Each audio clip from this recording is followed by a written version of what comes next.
thought I should perhaps just maybe cover over what gear I brought this time. So normally all the other activations I've done, I've driven somewhere. You've seen me drive somewhere.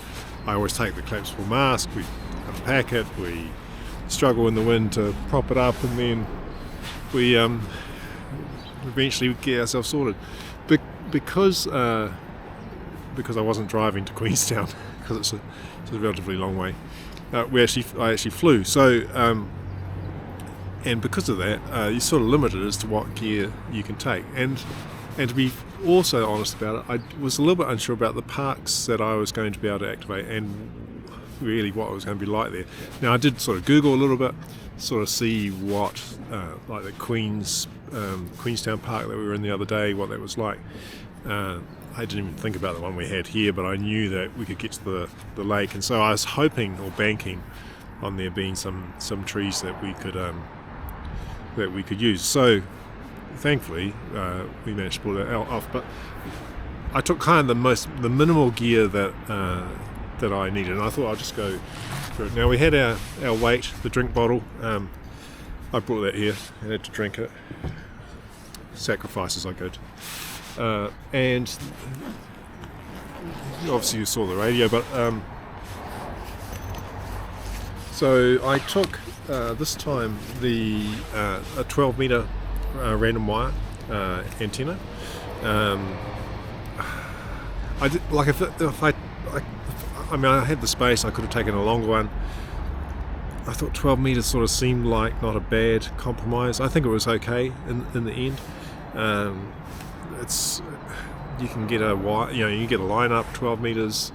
The 17 meter would have been better, and if I knew more about what I was in for, perhaps I might have brought that. Although with the activation, this last activation we did, 17 meters would have just been more rope to get in trouble with. So 12 seemed like a good compromise. Had that. I have the 10 meter counterpoise, which I use for everything. So that this is the power cord that you've seen me use. This is I got 30 meters of that. I don't need 30 meters of that, but it's what's on the thing. Obviously the microphone for the G90. I took the G90 this time again because it's fairly robust, and works perfectly fine. It's been really good. Power cord for the G90, coax to go between the unun and the choke, so that's that. Coax to go between, I'm going to drop this now, between the choke and the G90. What have we got here?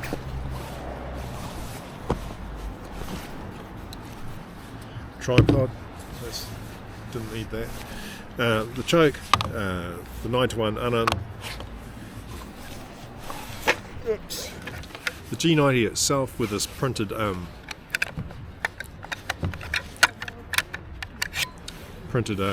cover on the front, that's quite handy. I can kind of use that as a bit of a stand to hold the thing up. Notebook, because I'm still using paper, and an external battery. So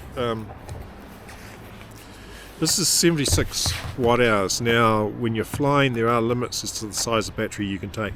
I think the limit is 100 watt hours. It's very close to 100 watt hours. So this one actually has it printed on the side of it. You can calculate it. There's a few online ways to calculate it. It's not that difficult.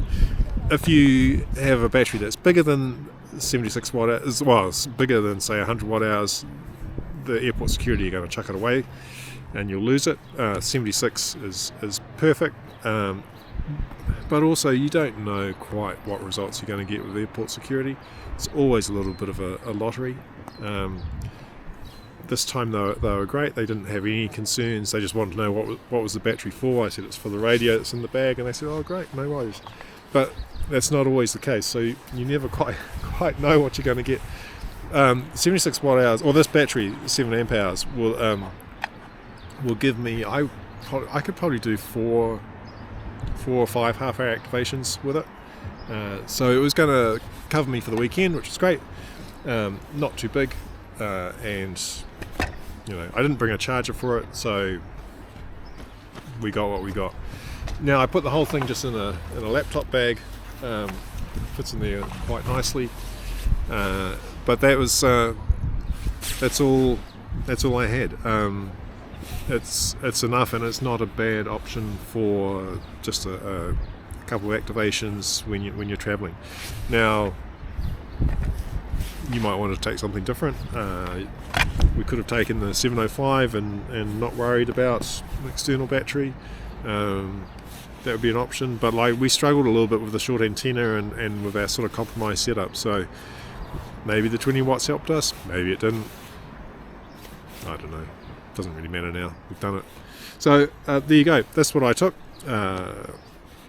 Minimum amount. You might have a completely different setup that you want to take.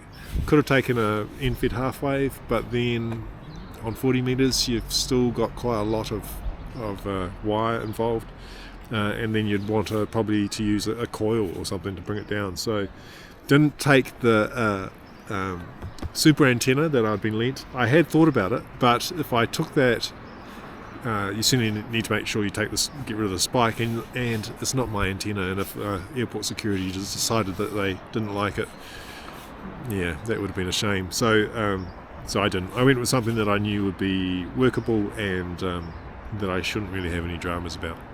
Anyway, there you go. Now you know. See ya.